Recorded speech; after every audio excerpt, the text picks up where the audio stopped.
teremos o próximo painel Água e Desenvolvimento na Visão Intergeracional.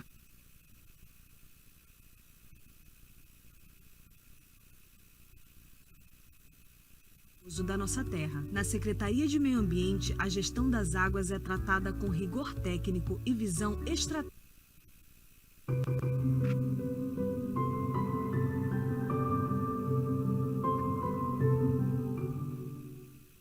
A água é fundamental para o desenvolvimento sustentável e o cumprimento de todos os ODS da ONU, exigindo uma gestão intergeracional que integre a experiência acumulada com a inovação de novas gerações. Pela primeira vez, 4 gerações colaboram ativamente na gestão hídrica, unindo conhecimento histórico aos desafios climáticos para garantir a segurança hídrica.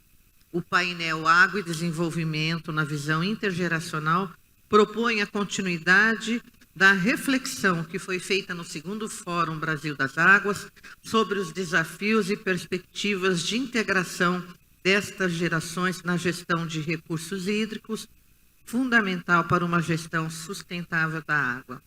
Convido para moderar o painel Água e Desenvolvimento na Visão Intergeracional, nossa querida Maria Geni Formiga de Faria, engenheira da SEMAR, do estado do Rio Grande do Norte.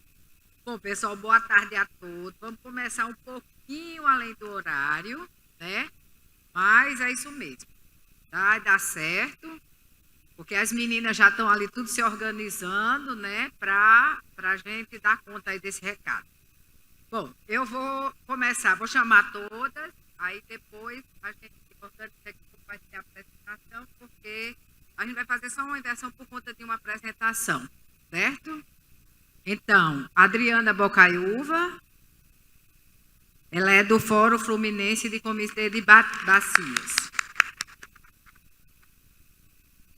Ana Cristina Fontoura, é do Sindialco.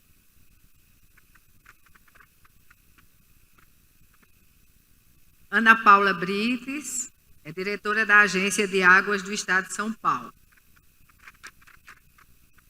Laís Rego Moraes Silva, superintendente de Biodiversidade e Áreas Protegidas da SEMA Maranhão. E Valéria Porto dos Santos, liderança quilombola do território Velho Chico, Bahia.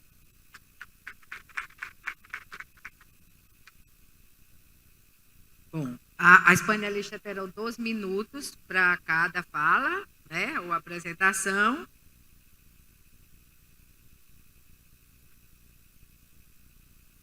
Ao final desse painel, nós teremos o lançamento da 3ª edição do livro Mulheres pelas Águas, organizado pela Rede Brasil de Organismos de Bacia.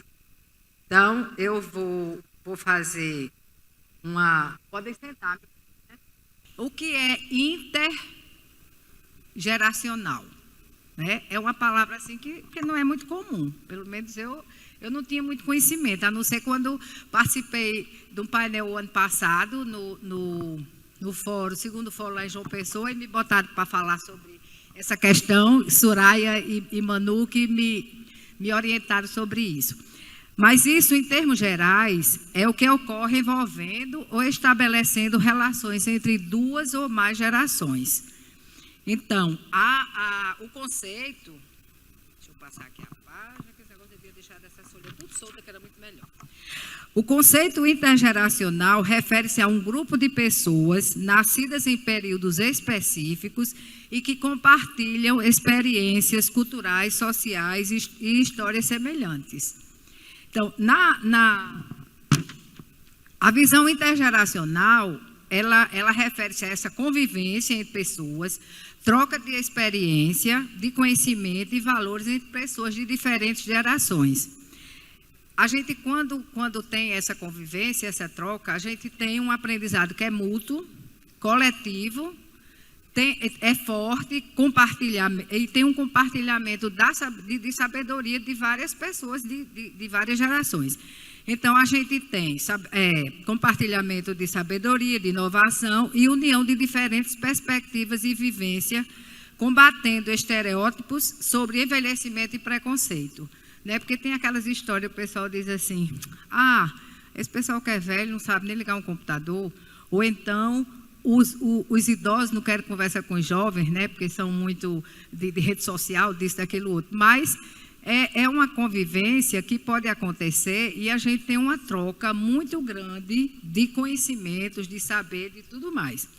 Então, na gestão de recursos hídricos, essa diversidade geracional se reflete na atuação de técnicos e representantes da sociedade de diferentes idades e de contextos, colaborando com a construção de um desenvolvimento sustentável e o cuidado com as nossas águas. Isso é muito importante. Então, a relação intergeracional, água e desenvolvimento, é pilar primordial para a sustentabilidade a partir do princípio de que é dever de todos gerir os recursos hídricos para garantir a sua disponibilidade em quantidade e qualidade para as gerações futuras.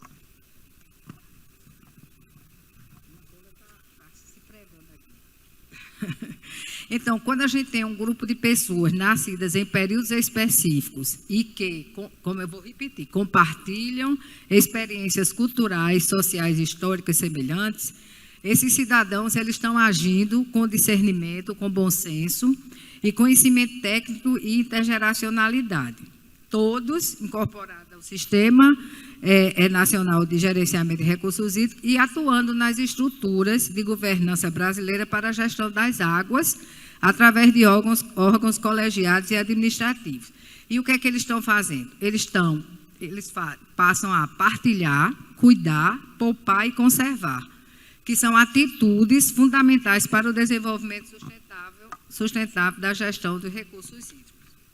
Então, quem partilha, cuida, poupa e conserva, são aqueles que atendem às necessidades do presente, sem prejudicar a capacidade das futuras gerações de suprir suas próprias necessidades. Eu fico soltando o microfone e o som fica fugindo. Desculpe, pessoal. Bom, então, um dos aspectos fundamentais para o administrador do recurso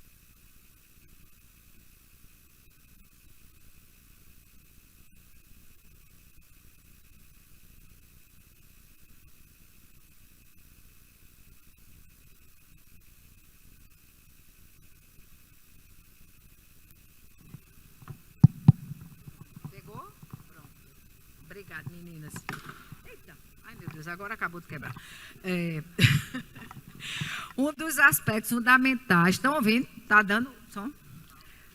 Um dos aspectos fundamentais para o administrador do recurso água é incorporar às políticas públicas estes conceitos. Você fazer um aprendizado com consciência, evolução, incorporação e realização. É fazer transferência e adição com conhecimento, ideias, experiência e vivência.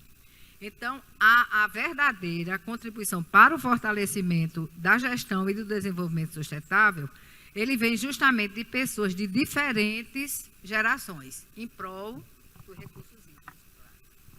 A gente aqui vai falar muito mais de água, viu, minha gente? Porque o povo aqui já falou muito de meio ambiente, que é tudo junto e misturado. Então, uma frase que eu acho muito importante, da outra vez eu também falei no fórum do ano passado, que o saber das águas não se adquire apenas nas salas de aula, mas principalmente na troca de conhecimento, no compartilhamento das ideias e no aprendizado constante e crescente com a incorporação de pessoas de diversos setores dos recursos hídricos. Bom, mais ou menos o que eu queria falar para vocês é isso, e que enquanto a gente atua, em todo momento e a qualquer momento de nossas vidas, a gente está aprendendo. E com quem a gente aprende? A gente aprende com aqueles profissionais técnicos, ou populares, ou familiares, de diferentes gerações, que foram, ao mesmo tempo, nossos professores e nossos alunos, na troca de conhecimentos, experiência e vivência. São saberes que foram sedimentados, transmitidos e incorporados ao nosso conhecimento e às políticas públicas. Isso é muito importante. Então, nessa geracionalidade, aprendemos e ensinamos, e profissionalmente nós crescemos. E nesse caminho das águas, a gente continua aprendendo sempre, nunca deixa de aprender. O conhecimento é fundamental e, mais do que isso, é primordial que ele seja sempre transmitido. Então, pessoal, agora, a partir de agora, a gente vai ter o prazer de ouvir essas meninas aí com o conhecimento que elas têm, né, que elas vão agora fazer essa troca de experiência conosco, e nós vamos aprender muito mais, né, do que a gente pensa que sabe, né, porque a gente está aprendendo toda hora, todo instante. Então, elas vão falar sobre as reflexões sobre os desafios e perspectivas das diferentes gerações na gestão dos recursos hídricos.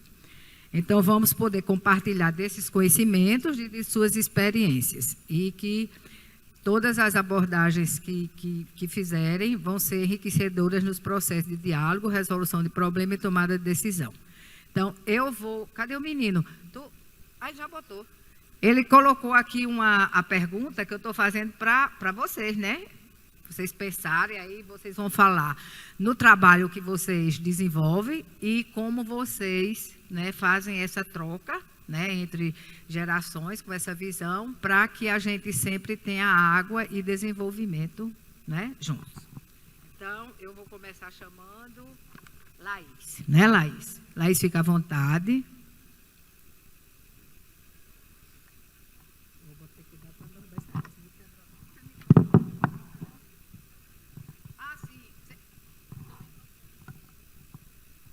Tu coloca a apresentação dela, por favor, de Laís.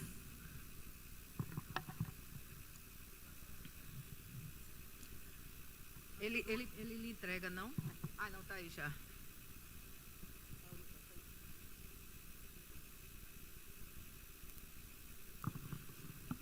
Quer esse aqui? Tá bom? Bom, boa tarde a todas e a todos. Obrigada pelo convite, né, feito para a gente poder participar e conversar um pouquinho, né, desse tema. E eu vou fazer uma abordagem que faz uma mistura, né, de várias políticas. Vou fazer uma abordagem aqui, uma conexão entre água e áreas protegidas. Então, ao mesmo tempo que a gente conversa sobre como lidar com esses desafios intergeracionais no âmbito da política de recursos hídricos, incluindo também a política voltada para a gestão de unidades de conservação. Então, eu trouxe para a gente poder conversar um pouco o trabalho que a gente tem feito no Parque Estadual de Mirador, tá? Que é uma unidade de conservação do Maranhão. Bom, deixa eu ver aqui como é que passa. Nem me apresentei, vou me apresentar rapidamente.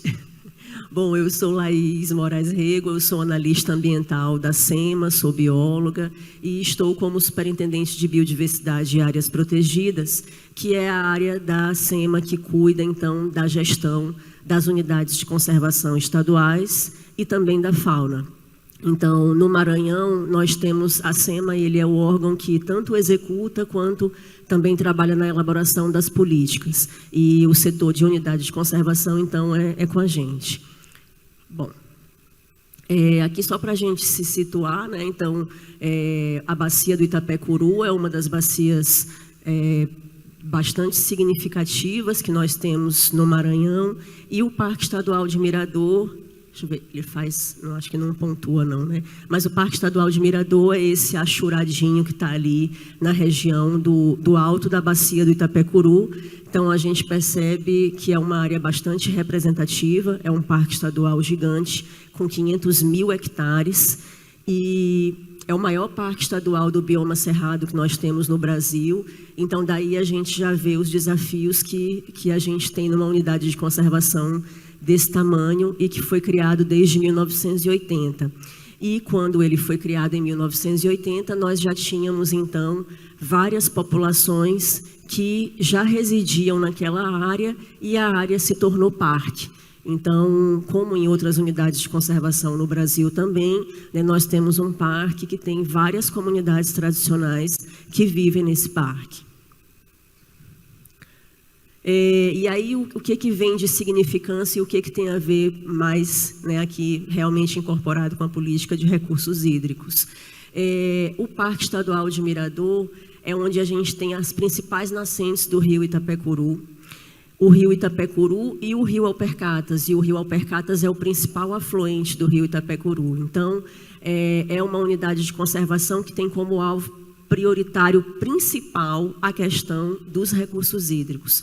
E a bacia do rio Itapecuru é uma bacia que percorre aí em torno de 1.000 quilômetros, né, até chegar na sua foz, abastece dezenas de municípios, inclusive boa parte da população da capital, de São Luís. Então, a questão do Parque Estadual de Mirador está ligada diretamente, ali, intrinsecamente, com a gestão de recursos hídricos também. E, ao mesmo tempo, a questão de preservação e conservação do cerrado e também das comunidades tradicionais. Aqui são só para a gente conhecer um pouquinho da beleza que é o parque, a área de Chapadão, da área tanto do rio Itapecuru quanto do rio Alpercatas, de nascentes, e é uma área de 500.000 hectares de cerrado bastante preservado, e com as nascentes também. De fauna, de flora, né, que tudo isso tem a ver também com o que a gente conversa o tempo todo a respeito de biodiversidade e água. E aí, chegando de fato na parte que tem mais a ver aqui com a nossa, né, com o nosso painel, a questão dos desafios, de como a gente pode lidar tratando da água com as pessoas. No aspecto do parque, como que nós estamos fazendo? Durante muito tempo, a política de meio ambiente colocava de uma forma bastante incisiva que as unidades de conservação estadual, as unidades de conservação de proteção integral, elas deveriam ser exclusivamente ali fauna, flora e recursos hídricos. Só que ao longo do tempo, as unidades foram sendo criadas com pessoas dentro. E as pessoas, elas continuam morando nessas unidades de conservação.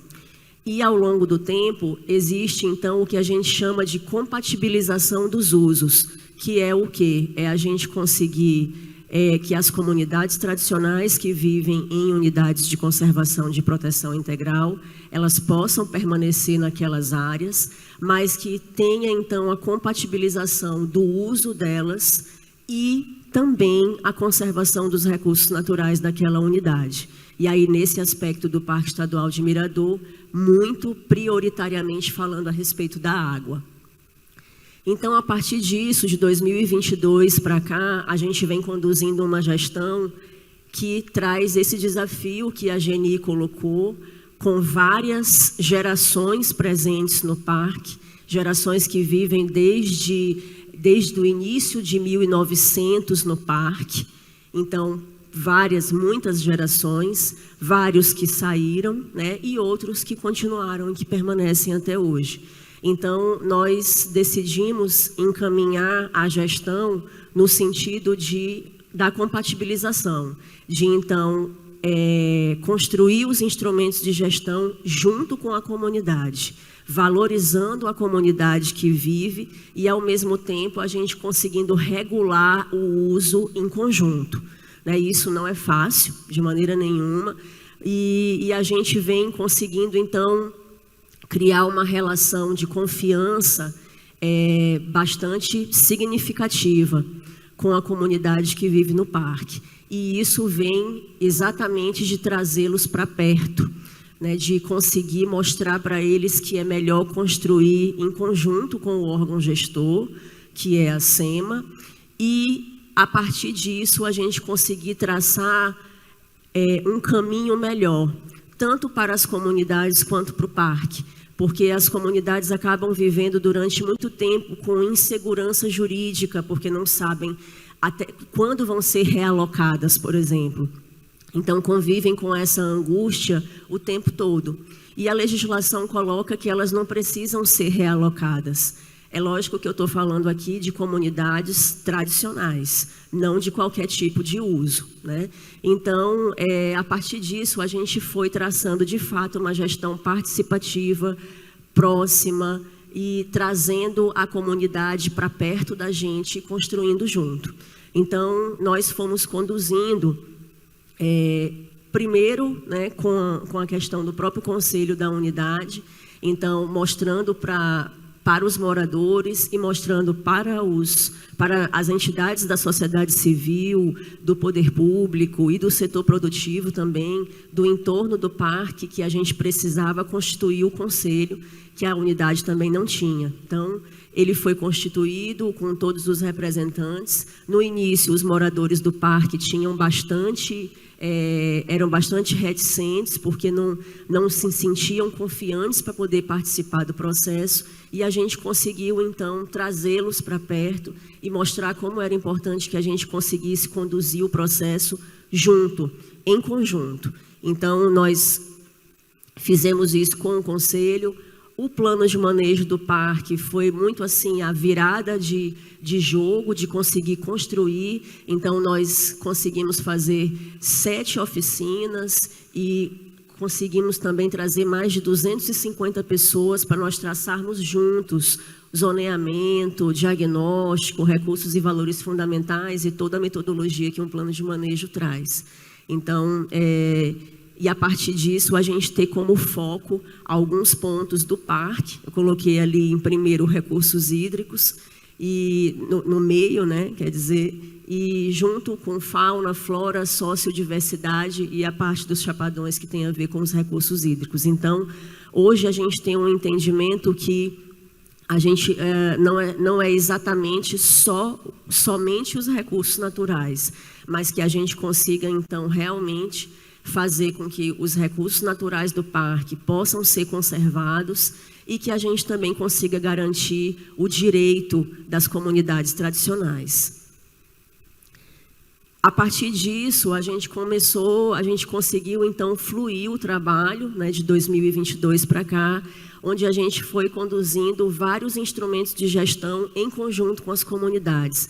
E uma coisa importante que a Geni tinha colocado dos desafios é que é importante a presença dos mais velhos, é importante a presença dos anciãos, né, de que eles possam, porque são pessoas que conhecem muito a realidade da unidade de conservação, que já passaram por muitas outras gerações também e que ficaram e que permaneceram. Né? Então, a gente faz esse esforço de trazer as várias gerações mesmo, trazer os mais velhos, trazer aqueles que estão ali na labuta com todo o gás e também trazer os mais jovens. Então, é exatamente esse o contexto, mas que não é fácil. Né?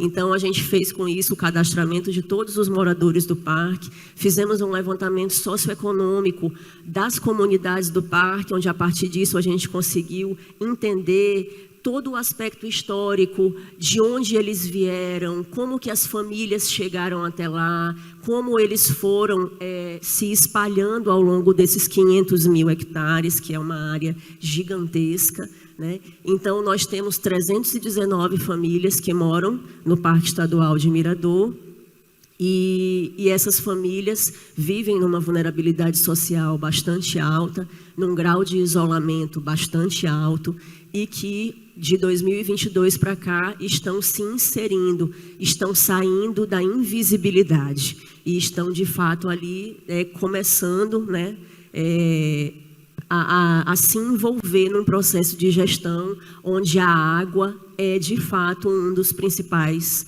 pilares.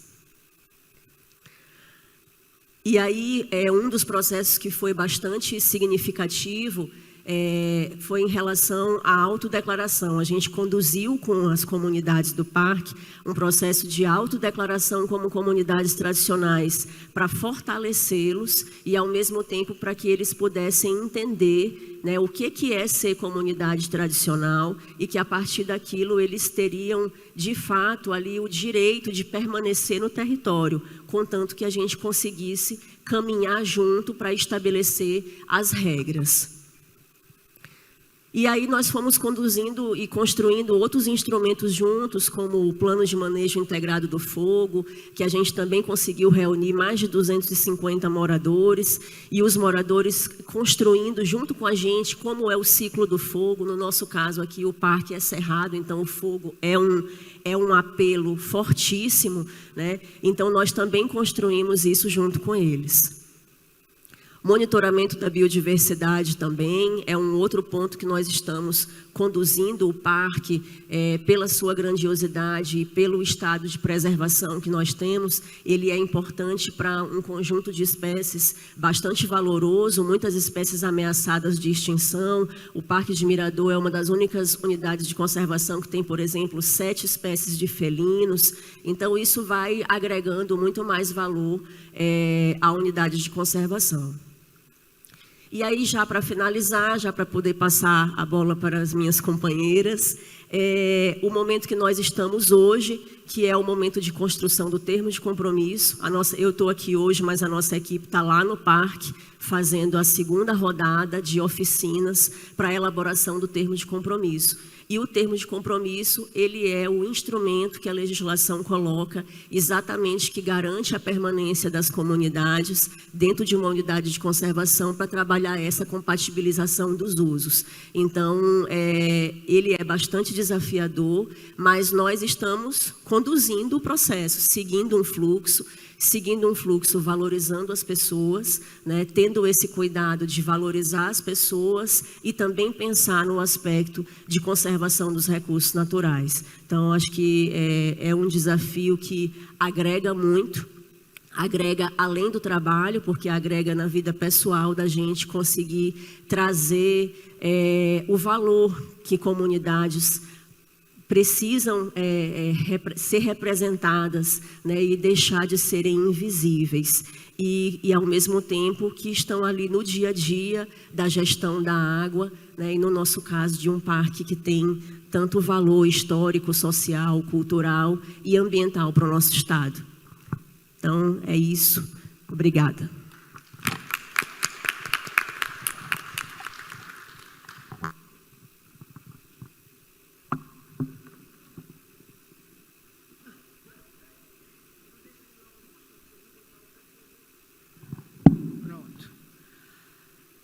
Parabéns, viu, Laís? Maravilhoso, maravilhoso o trabalho e, assim, exatamente dentro do que a gente esperava, né? Vocês fazerem um trabalho desse, assim, principalmente com respeito, né, mútuo, ambos os lados, das pessoas que já estavam lá, né, que, claro, eles queriam ficar, e vocês aproveitando todo o conhecimento e também passando conhecimento para eles. Isso aí é uma troca maravilhosa. E isso é que é o importante, é a gente aprender e, ao mesmo tempo, ensinar e ter uma convivência como vai ser possível, né, isso acontecer.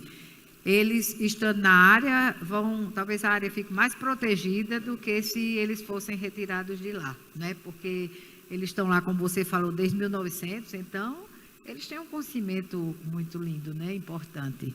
Parabéns, viu, pelo trabalho. Bom, pessoal, então eu vou agora convidar Ana, né, Bocaiúva, que é do Fórum Fluminense de Comitês, para fazer Ana não, menina. A Adriana, é porque aqui tem 2 Anas. Daqui a pouco eu estou chamando... Eu estou chamando todo mundo de Ana aqui. Adriana. Fica à vontade. Agradeço o convite, Soraya, Lupércio, Emanuele.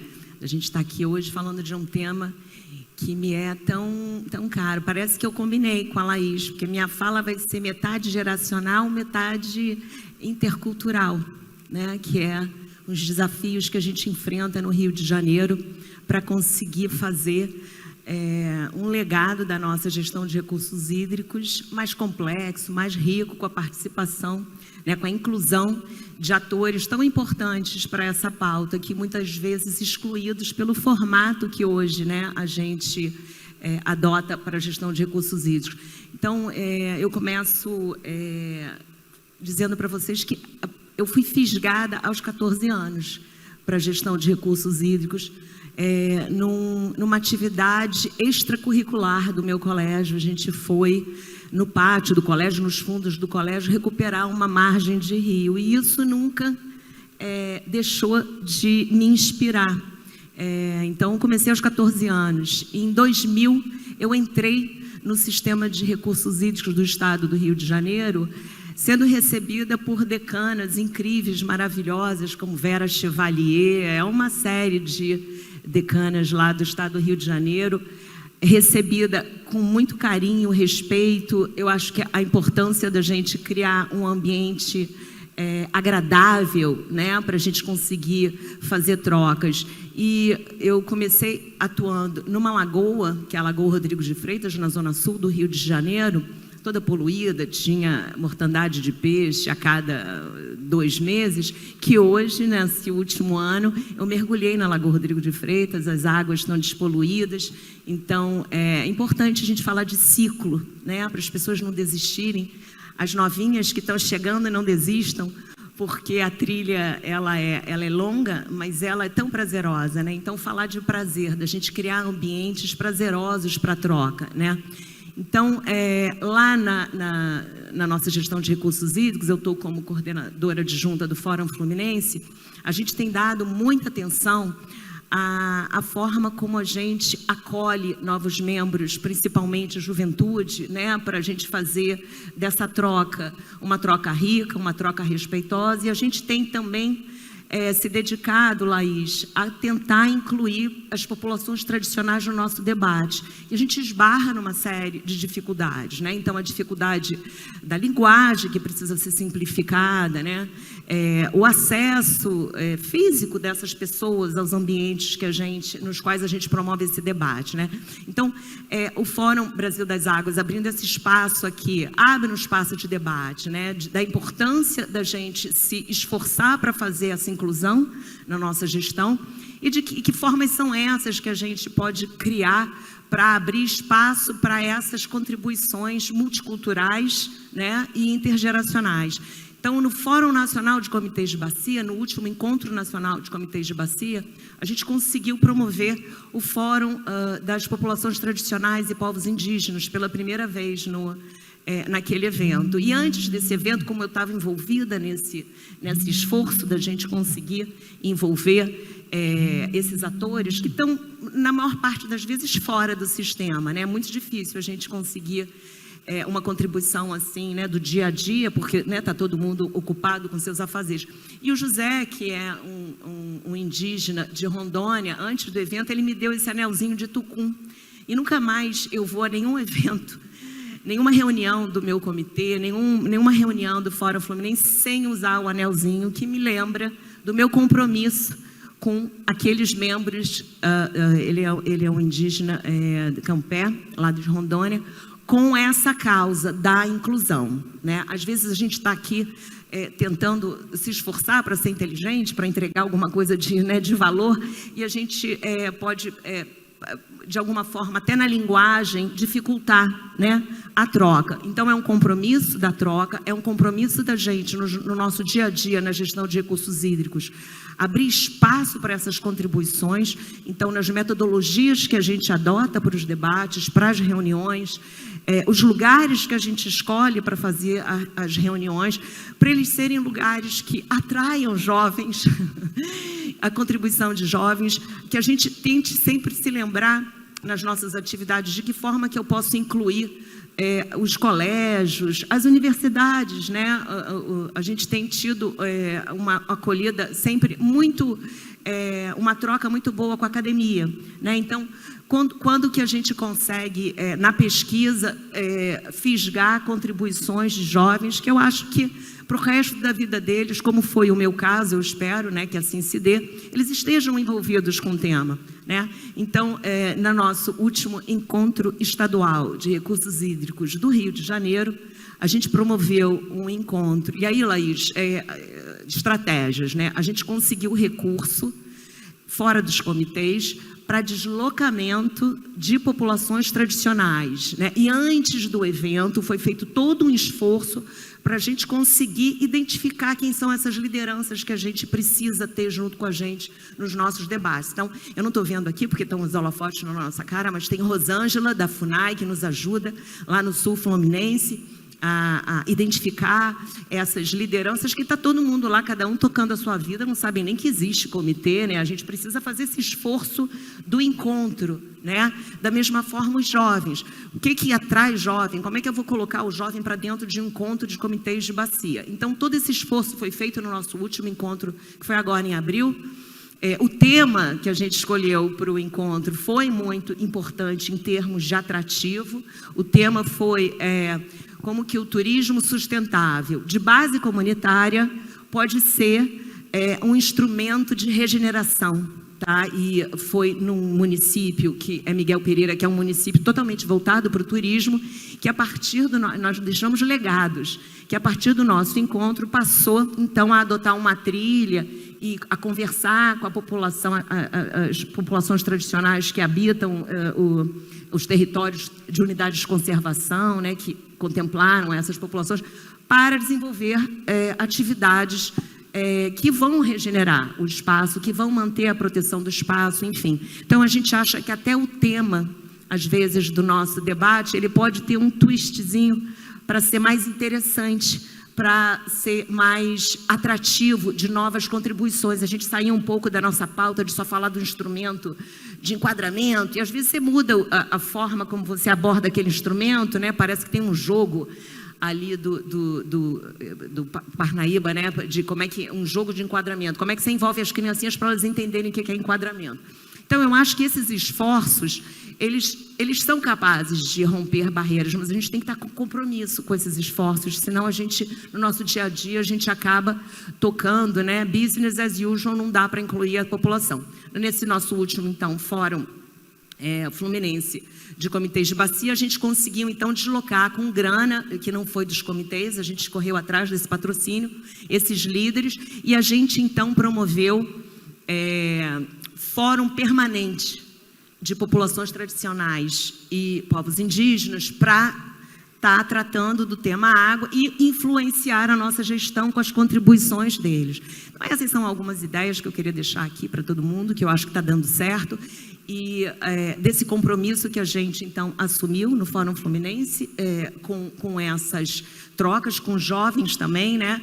E, graças a Deus, no nosso Fórum Permanente de Populações Tradicionais e Povos Indígenas, a gente tem muito jovem, porque é difícil você deslocar, principalmente os mais velhos, há sempre, né, um desafio maior. E os jovens têm vontade de se deslocar, eles têm a curiosidade, então tem sido profícuo essa nossa luta para a inclusão de jovens, né? Então, eu acho que a gestão de recursos hídricos, como foi no meu caso, ela consegue fisgar a partir do afeto, você descobrir o que move os jovens para eles participarem desse debate, para vocês incluí-los, e ela pode, a gente sabendo usar uma linguagem mais simplificada, pode sim ter um alcance maior para esses atores que hoje estão fora do sistema.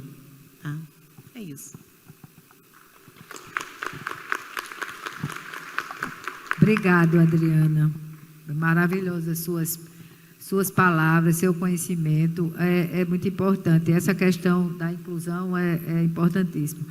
Às vezes a gente, eu comecei na área de saneamento e a gente fazia muita reunião com a população e fazia reunião à noite porque era a hora que eles podiam, né?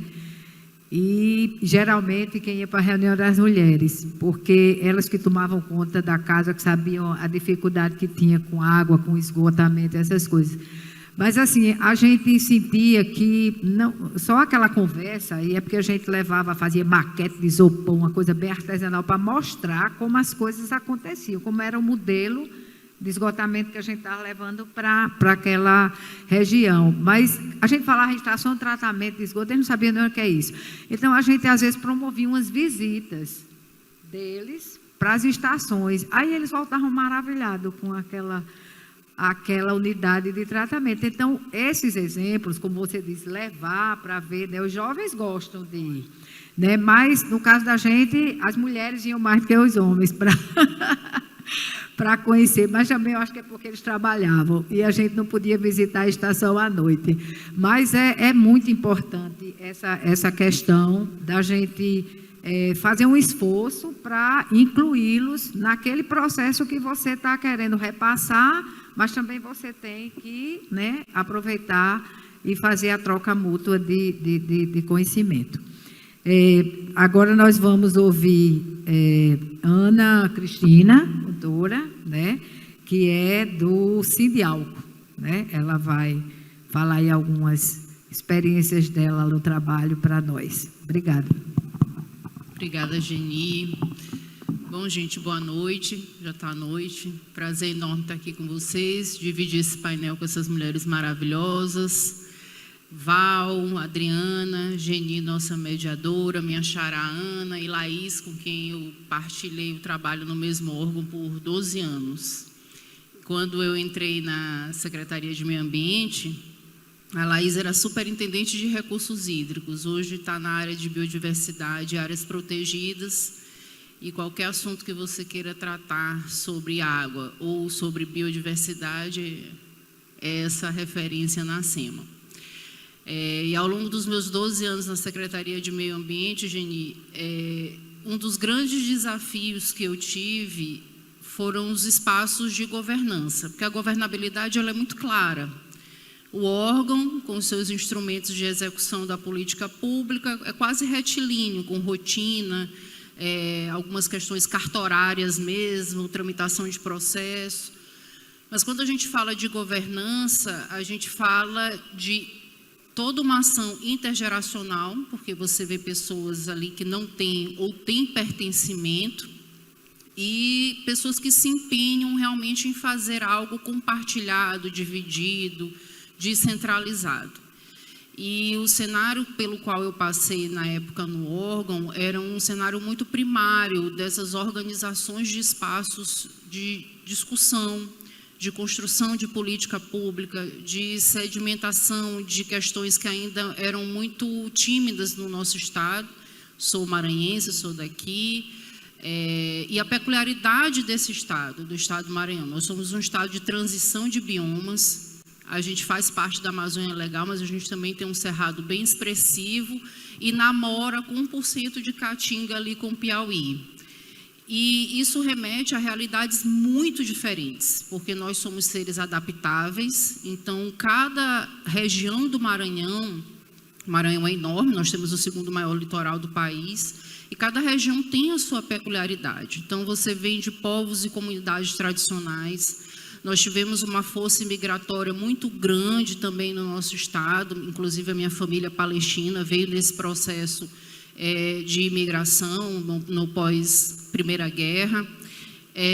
Então, uma diversidade muito grande que a gente tem, assim como todo o nosso Brasil, mas para além da diversidade de pessoas, nós temos a diversidade dos biomas que abraçam o nosso estado.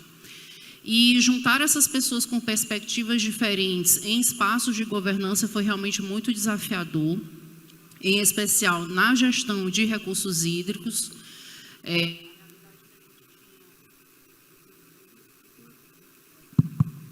Acho que ele cansa da gente um pouco, né, o microfone.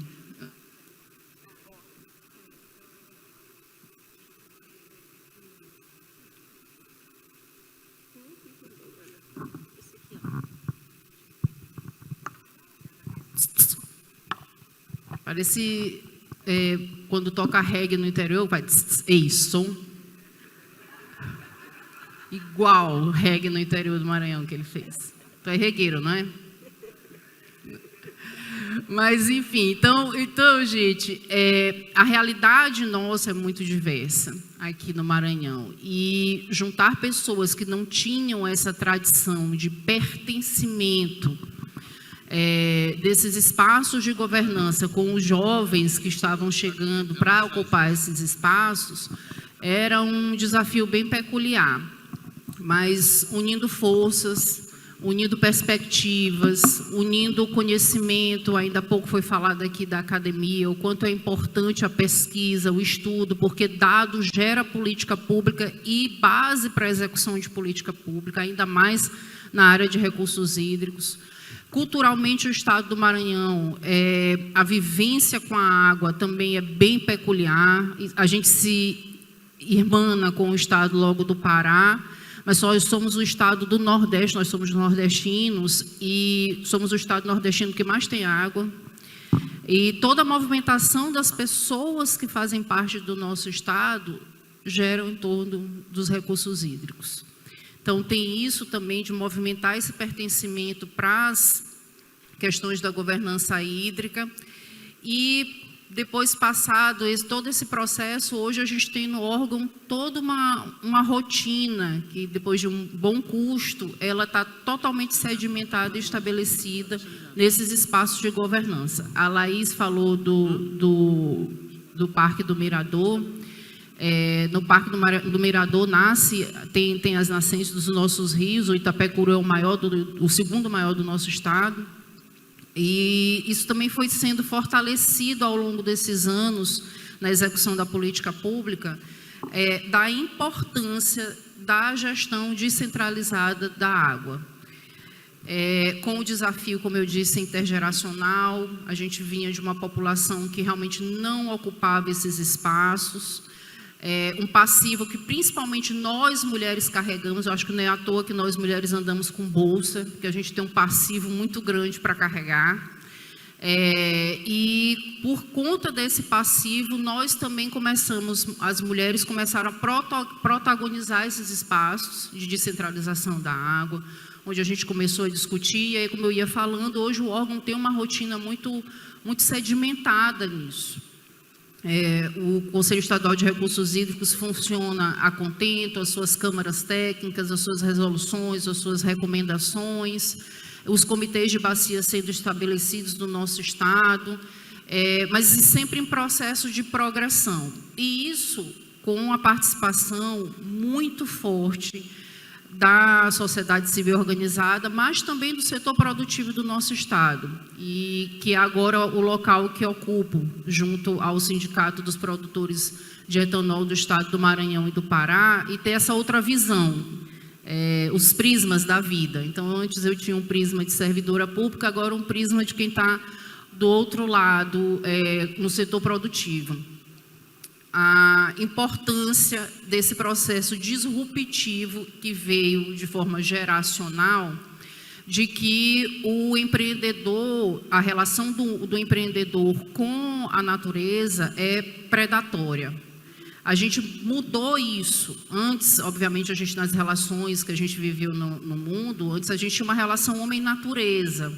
Depois a gente foi vivendo uma relação mais exploratória. Depois uma relação até mais agressiva. E, ultimamente, a gente tem tido um processo disruptivo das nossas relações com a natureza. Então, a gente observa essa modificação intergeracional.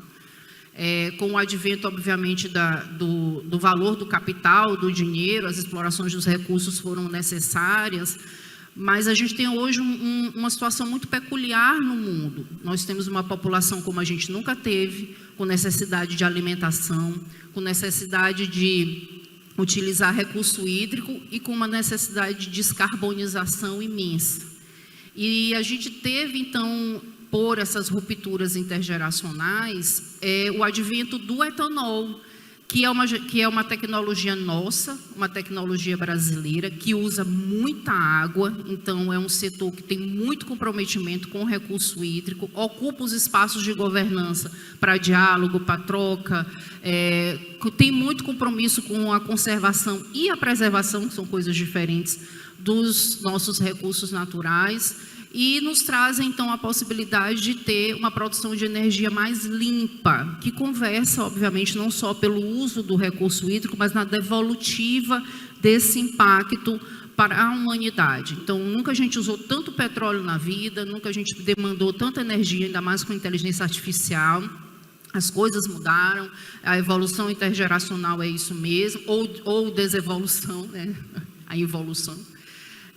Mas a gente tem utilizado muitos recursos naturais e essas fontes de energia, de bioenergia, elas vêm como algo que é completamente nosso, no caso especificamente do etanol. O nosso país é muito rico nessa geração de energia, de bioenergia. A gente tem energia eólica, enfim, e a fotovoltaica, em que a gente pode trabalhar de modo em que, mesmo que a gente tenha esses impactos intergeracionais da questão da utilização de recursos, isso possa ser de forma equilibrada, sustentável, igual tu falaste ainda há pouco, logo na apresentação, em que o que significa isso? A utilização dos nossos recursos naturais, a sustentabilidade, sem causar dano às gerações futuras.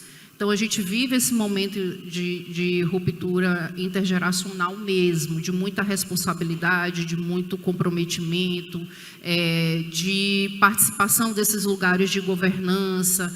Então, eu acho que a gente só tem progredido, as trocas e as experiências têm sido cada vez mais ricas, e aí eu já extrapolo aqui as fronteiras do Maranhão, mas nos espaços de governança coletivo.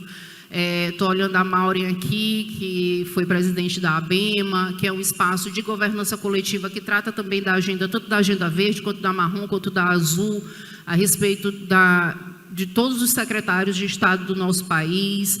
A própria Rede Brasileira de Organismos de Bacia conecta essas questões intergeracionais e as questões do gerenciamento dos nossos recursos hídricos de modo brilhante. Então, a gente extrapola isso e vai aumentando o diálogo, e vai discutindo, e vai sendo propositivo, vai criando consciência de grupo, vai se conectando. No nosso painel tem escrito fortalecer vínculos, e isso é muito importante, porque nós não vivemos, Geni, numa fase de crise climática, nós vivemos uma fase de crise civilizatória, e que a gente está rompendo com isso. Eu acredito, eu sou esperançosa, eu acredito que a gente vai conseguir galgar um andar diferenciado, não em compensação ambiental líquida e certa, não, mas em mudança de consciência, na mudança da nossa relação com a natureza, na autorresponsabilidade das nossas ações individuais e coletivas, porque quando a gente fala dos espaços de governança, são espaços representativos, a gente está ali tratando com a coletividade, é importante a gente ter essa visão.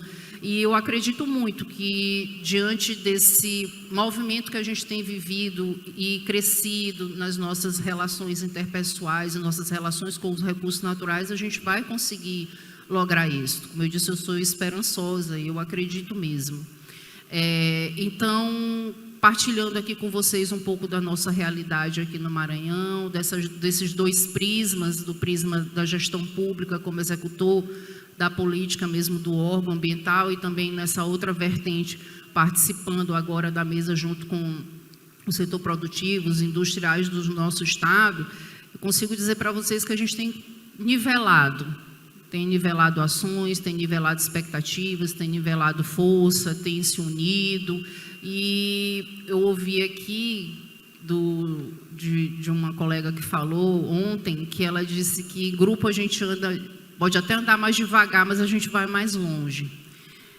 Foi a Camila que disse, né, Ana? Então, isso me marcou porque é verdade. É verdade. E intergeracional, ele não é dividido, ele é uma continuidade, ele é um movimento contínuo, é como o rio, ele flui. E que a gente consiga, então, progredir nas nossas ações em prol dos nossos recursos hídricos, como o rio mesmo, fluindo, caminhando, mas com a margem que tem que ser o bom senso. Eu acho que o bom senso ele foi perdido em uma época, mas agora ele está sendo resgatado e está bem sedimentado nas ações, principalmente nos nossos espaços coletivos, que são os principais. Então, é essa minha contribuição nessa nossa roda de conversa, e eu estou à disposição. Obrigado, Ana, pelas suas palavras, assim, mostrando a experiência. É um outro lado, né? Assim, mas assim, que você vê que há uma evolução. A gente pode ser que esteja devagar, mas que estamos evoluindo, estamos. E isso é muito importante, a questão de ter consciência de que a gente tem que crescer, né? Então, a gente está sempre aprendendo, está crescendo e melhorando. Eu acho que isso é o importante, que a gente não está crescendo, passando por cima daquilo que é importante, né? Do respeito, do aproveitar o conhecimento e principalmente essa questão da inovação, a inovação tecnológica. Tem muita coisa nova aparecendo, né? Que às vezes a gente não dá nem conta de aprender, mas ainda bem que tem os jovens, né? Que aprendem bem rapidinho e trabalham junto com a gente. Isso é muito bom. Obrigado pela sua experiência. Agora nós vamos ouvir, agora é Ana Paula Brits, né, que é diretora da Agência de Águas do Estado de São Paulo. Muito bem, muito obrigada, Geni. Uma boa tarde a todos e a todas. Né?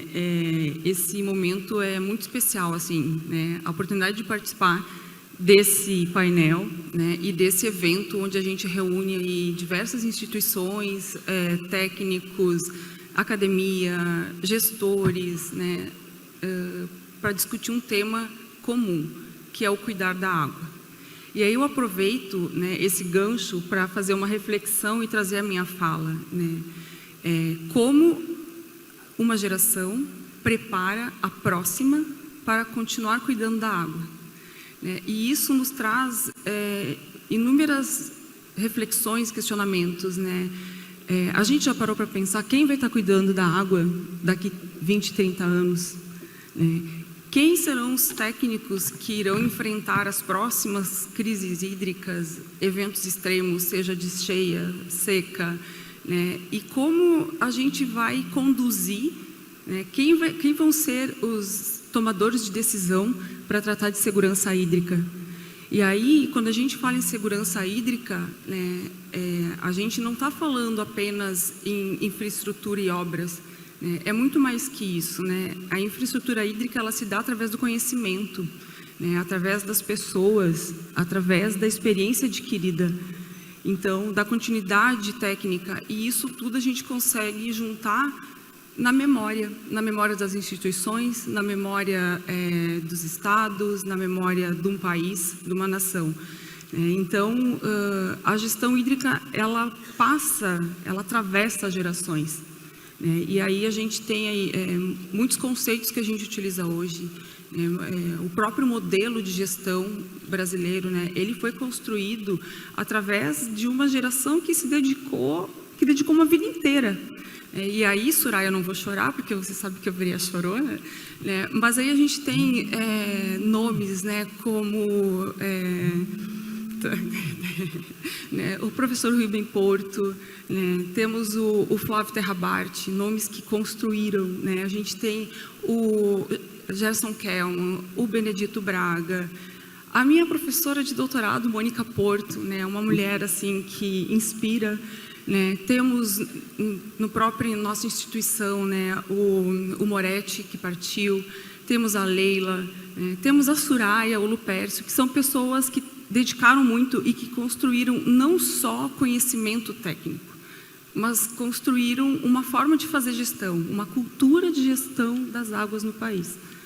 Então, isso atravessa gerações, e aí quando a gente fala, né, na essência, né, da visão intergeracional, a gente está falando muito sobre como é a forma da gente entender como uma geração recebe um legado, e isso é pesado, né? É um compromisso nosso, da gente receber um legado, né, e a gente tem esse compromisso, essa responsabilidade de melhorar, né, de fortalecer esse legado antes de passar para a próxima geração. Então, isso está nas pessoas, né? Tá nisso que eu gosto, que eu falo todo o tempo para a nossa equipe, né? Esse conhecimento, ele está na gestão do território. E o território, né? Esse território que a gente ama, que são os municípios, que são os estados, a bacia hidrográfica como um todo, tudo acontece lá. E isso tem um peso assim emocional. Eu chego a ter um peso emocional. Quem sabe pela minha vida toda, né? A gente constrói desde cedo. Eu entendo que a gestão das águas ela me salvou. Eu sou engenheira civil, né? Estava lá no 3º, 4º ano do curso e falei, gente, eu não gosto de construção civil, o que eu estou fazendo aqui? E aí a água veio nisso, o água e saneamento me resgatou. Falei, gente, é isso, né? E aí e essa gestão, né? Esse legado ele leva décadas, né? Para ser construído. E aí eu vou trazer o papel da SP Águas, né, o momento em que a gente está atravessando, e de verdade, esse painel é a SP Águas hoje, tá? Porque nós estamos passando por um momento singular na gestão hídrica paulista, né? Nós temos uma instituição marcada por 3 gerações. Uma geração, né, com mais de 45 anos de história, que fizeram a gestão de recursos hídricos no Estado, né? E hoje ela está nos deixando, hoje não, o dia 31 de maio de 2026. Né? Eles estão saindo em função de um plano de demissão incentivada, né? E isso representa, meus amigos e minhas amigas, aproximadamente 44% do nosso quadro. Né? Então, e eu estou aqui falando emocionada, falando no respeito, né, que a gente tem aqui, inúmeros técnicos da SP Águas, por essas pessoas. Nós temos uma outra geração, que é de um concurso de 2006, que foi o último concurso da nossa instituição, né, que esses guerreiros, eles são o elo, né, entre esse legado e as próximas gerações que virão. E nós temos uma terceira geração, que é o novo concurso que foi aprovado recentemente, né, com a abertura de 190 vagas, né, que vão preencher então esse nosso vazio, né, que vai ficar e a gente conseguir atuar no nosso território querido. Tá? Então, e com isso, né, eu acho que o grande desafio do Conselho Diretor, do qual eu faço parte, é justamente a gente estruturar, né, essa passagem de bastão. Tá? E aí, assim, muito olhar, né, da forma, eu acho que a gente tem esse desafio de fazer essa estruturação partindo do potencial de cada geração, né, onde a gente tem uma geração que tem a memória, que tem o conhecimento técnico, né, e tem uma nova geração que está chegando, que vem a inovação, que vem toda essa transformação digital, que é, assim, gritante a necessidade para a gente conseguir, né, otimizar os nossos processos e que traz também uma nova perspectiva, né, da gestão hídrica. Tá? Então, a gente está olhando isso tudo com muito cuidado. Né? Dá um medinho, né? Mas a gente tem aí, a gente sabe que vai dar certo, né, Soraya?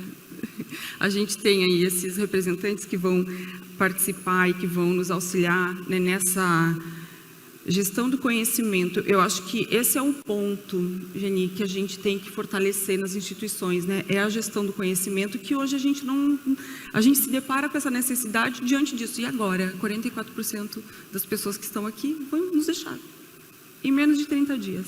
Né? Então, mas isso não é só um desafio da SP Águas, é um desafio de todos nós. Né? Talvez é o grande desafio que nós temos, né, de conseguir fazer essa transição que respeita o legado, né? Essa transição que vem da geração atual com a urgente demanda de conseguir assimilar as tais mudanças climáticas, né? A crescente demanda para abastecimento público, né? E aí os nossos, né, novos que vão pegar tudo isso e vão conseguir preparar a gestão futura da água, né, no país, no estado, onde seja. Tá? Então, com isso, eu encerro, né, a minha fala fazendo uma reflexão, que eu acho que serve para todos nós. Né? O que estamos fazendo, cada um de nós, o que a gente está fazendo, né, para essa transmissão desse conhecimento que é nosso, né, a gestão do nosso conhecimento, das pessoas que vêm, que trabalham com a gente, né, de incentivar, disso, né? Vamos lá. Eu sou casada com um professor da Poli e ele dá aula de hidrologia. E ele sempre fala, né, eu me sinto feliz se dentro dessa sala eu conseguir tirar um aluno que se apaixone por hidrologia. Né? Então é isso, esse é o nosso desafio, né, de como a gente consegue engajar, né, a juventude, como a gente consegue transmitir o que nos foi transmitido, né, que a gente tenha aí que a gente tenha força, que a gente tenha garra, determinação para conseguir então passar para os jovens, né, a nossa experiência, a nossa forma de enxergar e que dar a eles oportunidades deles nos mostrarem também esse novo jeito de fazer a gestão de recursos hídricos. Muito obrigada.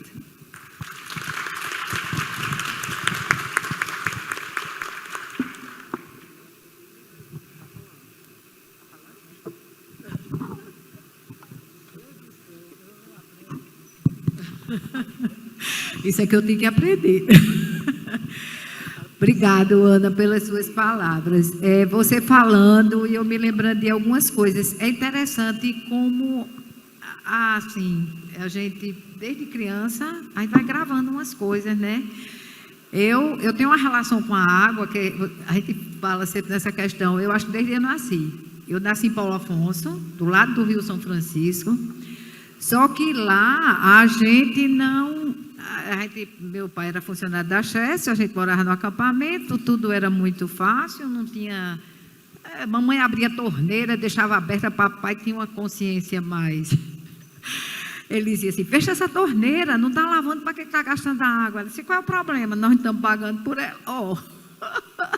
A mentalidade de mamãe era assim. E a gente cresceu entre essa forma que mamãe fazia e falava para a gente e papai, né? Então a gente ficava assim mesmo, uma hora a gente não ligava, outra hora ligava e assim. E aí depois eu terminei entrando na companhia de saneamento, né? Água e esgoto lá da Caerne. Quer dizer, eu sou oriunda da área de saneamento, mas assim, eu sempre tive uma coisinha assim para o lado de água. Então, em 2003, mais ou menos, eu passei a fazer parte mesmo da área de recursos hídricos. E aí você começa a se identificar. Mas a gente fica pensando, você falando aí, eu me lembrando, desde pequena, depois, quer dizer, todas as oportunidades que a gente vai tendo, né? E nesses caminhos que a gente também vai ajudando. Eu acho que uma forma da gente começar a organizar as pessoas que vão assumir, né? Quando os mais velhos não puderem mais tocar o barco, é justamente a gente começar com eles desde criança, porque é como a gente tem que fazer. Eu lembro que minha neta, com 6 anos no colégio, ela disse, vovó, eu tenho que fazer um vídeo para falar na água, para não gastar água. Botei ela na pia da cozinha, abri a torneira, eu digo, vou lhe ensinar como é que você tem que fazer para não desperdiçar. E você vai falar e eu vou gravar você falando que eu não posso gastar água e quando não tiver enxaguando, né, ensaboando, eu tenho que fechar a torneira. Quer dizer, aí ela desde pequenininha, a menina com 6 anos, já estava fazendo um vídeo para a escola. Eu achei isso muito, muito bacana, né, porque é uma forma. E depois, mesmo na faculdade, se você terminar um curso e nunca tiver a oportunidade de ver água, você vai sair formado num curso de engenharia e não sabe o que é água, porque você não está convivendo com aquilo, né? Então, é importante que a gente comece a transmitir esses conhecimentos para as crianças. Isso é muito importante. E depois, com os alunos, né? A Associação Brasileira de Engenharia Sanitária e Ambiental, ela tem um programa que é Jovens Profissionais de Saneamento. Porque a gente está vendo a hora a ABS ficar com todos associados com 70 anos e não está entrando os jovens. Então, a gente fez esse programa e aí a gente está vendo assim, maravilhas de pessoas que estão participando. Inclusive, o ano passado teve um prêmio de qualidade, que é da Estocolmo, na Suécia. Quem participou e ganhou foi um aluno do Piauí. Ele ganhou a etapa do Brasil e ganhou um dos prêmios na Suécia. O ano passado, o ganhador lá da etapa do Brasil foi um menino do Rio Grande do Norte, com assim, uns trabalhos maravilhosos. Você não imagina que aquelas criaturas, os estudantes de 17, 18 anos, estão criando aquilo e a gente, né, não está aproveitando nem divulgando. Mas eu não vou falar, não, vou parar, viu, porque se eu for começar a contar histórias que eu adoro, aí vou falar aqui até Soraya me botar para fora aqui e Lupécio. Bom, minha gente, mas agora nós vamos ouvir. É Débora? Deixa eu ver aqui. Eu me atrapalhei. Débora foi aqui. Infelizmente, ela não pôde vir. Cadê o nome? Valéria? Meu Deus do céu. Eu papel cola e eu não consigo. Valéria Porto dos Santos. Desculpe, Valéria. Mas fique à vontade. A gente escutar as suas experiências. Obrigada. Boa noite a todas as pessoas. Eu sou Valéria Porto, sou quilombola lá do território Velho Chico, no estado da Bahia. Um território formado por 16 municípios. Estamos ali, bem na ponta do estado, interior. E trazemos aqui nesta noite, para esse evento, um pouco da nossa experiência. Sou formada em engenharia agronômica, sou mestre em sustentabilidade junto a povos e territórios tradicionais pela Universidade de Brasília. E desde muito cedo a experiência através do associativismo, da militância comunitária, sobretudo dos movimentos sociais, no qual tive a oportunidade de ser forjada, mas uma relação muito forte com as águas. A água da lagoa, água do rio. E o estado da Bahia, popularmente conhecido por um estado diverso, um estado mãe, onde tem uma pluralidade, onde tem diversos segmentos que têm as suas questões atreladas às questões hídricas. Questões que eu falo de formação, sobretudo de sobrevivência de pessoas.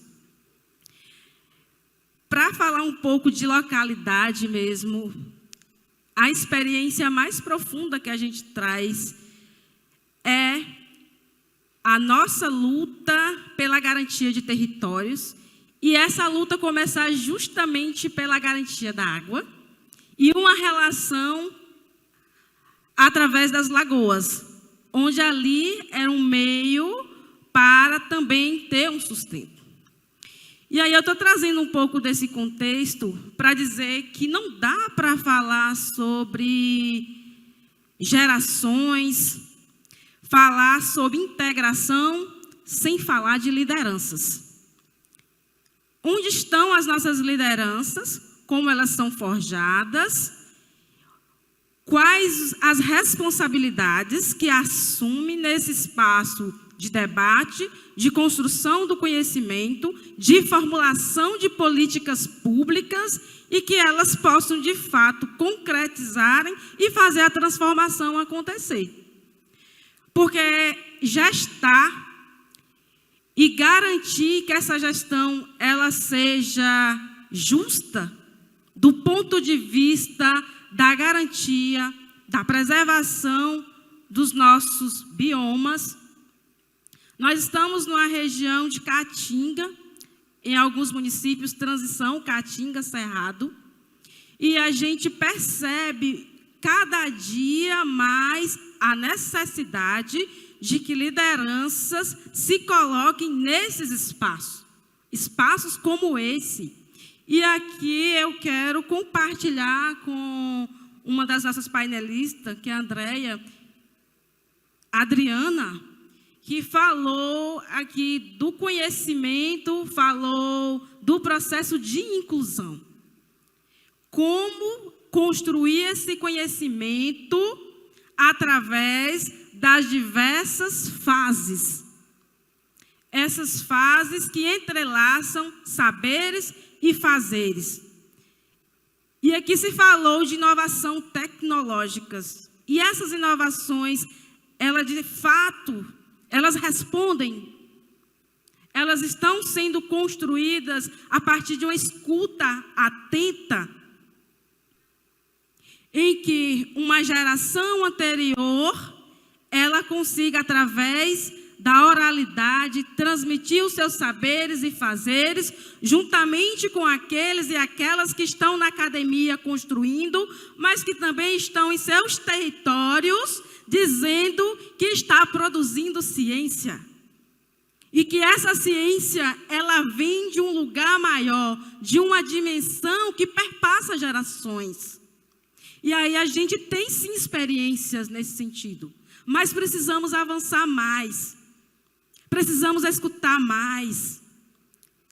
As políticas públicas, sobretudo essas que garantem a vida, elas têm que, de fato, serem calçadas no chão dos territórios, no chão dos nossos estados, que têm seus diversos segmentos que fazem parte dessa pluralidade. E gostaria de pontuar aqui o quanto precisamos de lideranças que estejam nos parlamentos, que estejam em lugares que aprovem leis, que nos ouçam, que construa a partir desse lugar que é histórico no sentido de garantia de direitos. As políticas públicas, a água como uma política pública de direito, ela precisa ser de fato concretizada em nosso país. Ter pessoas, ter mulheres que se colocam nesse campo de debate é extremamente importante para o fortalecimento. Em nossa região temos uma experiência de uma gestora chamada Francisca, conhecida como Chica. E ela faz a defesa do Rio São Francisco. E ela fala das águas, e ela fala de levar o rio para dentro das comunidades, para dentro das casas das pessoas. Fala isso para dizer, olha, nós estamos conseguindo levar água para quem ainda precisa de água. Então, gestão hídrica ainda está nesse contexto também do básico, da garantia, do acesso em quantidade, em qualidade. Para que a inclusão produtiva, ela seja fortalecida. Para que esses lugares que precisam de preservação, de cuidado, elas também sejam espaço digno, onde essas pessoas estão contextualizando as suas gerações. As nossas iaiás, que ainda estão lá, com 94, com 100 anos, elas ainda colaboram. Muitas delas colaboram com a construção do conhecimento.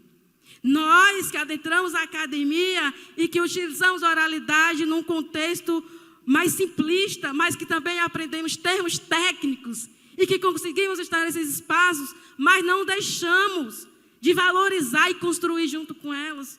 Somos as responsáveis de seguir garantindo esse espaço para a futura geração. As meninas que virão, as mulheres que aqui estão, precisam encontrar um espaço adequado, um espaço saudável e digno de que a justiça, sobretudo a justiça hídrica, ela já esteja estabelecida entre nós, entre os povos, entre a humanidade. Para finalizar a minha fala, eu gostaria de dizer que quando a gente se propõe a ser uma ferramenta de transformação, utilizando elementos que são colocados a partir de lugares institucionais, a gente chega mais longe. A gente consegue, de fato, construir essas políticas públicas que transformam a vida de outras pessoas e que chegam ao alcance. A gente pensar como está nesses espaços e como acontece a entrada, o processo de acolhida, como já foi dito aqui, eu acredito que é fundamental. Porque, às vezes, não é só indicar, ou às vezes não é só propor. É como também a gente está. Como essas lideranças estão. Quais são as condições nas quais a gente chega em determinados espaços. Esses espaços, de fato, também estão preparados para nos receber, para lidar com a realidade das quais a gente vem. Porque é importante a permanência. Entrar é importante, mas permanecer é mais ainda. E, sobretudo, se tratando da questão de gênero. É muito importante esse painel, com diversas mulheres, com realidades distintas, estados distintos de segmentos. Eu falei que enquanto a mulher preta quilombola, que vem de um lugar, eu costumo dizer, olha, eu nasci na beira da lagoa, ou eu nasci dentro da lagoa. Venho das águas e desde que me entendo por gente, como diz minha avó, eu vi no processo de formação da comunidade, do território, e a única escola que tinha ali turma mistas, 2 salas, foi o que apontaram naquele momento como algo transformador. E foi essa relação escola, comunidade, formação comunitária, a partir do associativismo, que a gente foi construindo conhecimento e nos possibilitou legitimidade para estar em qualquer lugar e fazer o processo de abertura daqueles que também constroem esse país. Precisamos acreditar nessa transformação. E a política pública bem elaborada, ela transforma vidas, minha gente. Podem ter certeza. Acreditamos que é possível a gente, de fato, deixar um lugar mais justo, um lugar melhor para o nosso povo, para todas as pessoas, para todos os segmentos e para a sociedade de modo geral, que quer um mundo mais igualitário. Desde já, quero agradecer a Rebob Brasil pelo convite, Emanuele que fez contato, toda a diretoria, vocês, os demais que fizeram esse processo de organização. Agradecer ao Comitê de Bacia Hidrográfica do Rio São Francisco, no qual já estive membro, representando o segmento quilombola através da Coordenação Nacional das Comunidades Quilombolas do Brasil, CONAC. Agradecer a todas as pessoas que colaboraram, as pessoas que sugeriram meu nome para que pudesse participar desse momento tão importante de construção e de elaboração do conhecimento. Meu muito obrigada.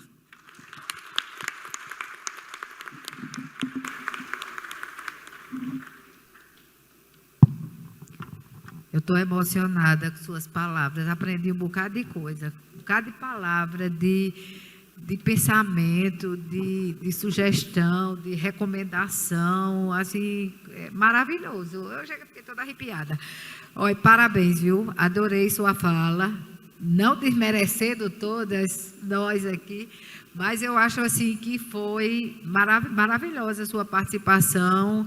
A Rebob está de parabéns, né, que está fazendo essa inclusão, dando essa oportunidade. Eu acho que você está coberta de razão. A gente tem que trabalhar, fazer esse esforço para que as coisas ocorram como realmente deve acontecer, né? E que a gente sempre tenha, não deixe nunca de respeitar todos têm o direito. Então, é para ter acesso à água, é para ter acesso a tudo, e as políticas elas têm que procurar abranger tudo isso, né? A política não é feita para atender uma parte, é para atender a todos. Então, a gente tem que se esforçar e fazer esse esforço para que isso aconteça. Suas palavras eu achei maravilhosas.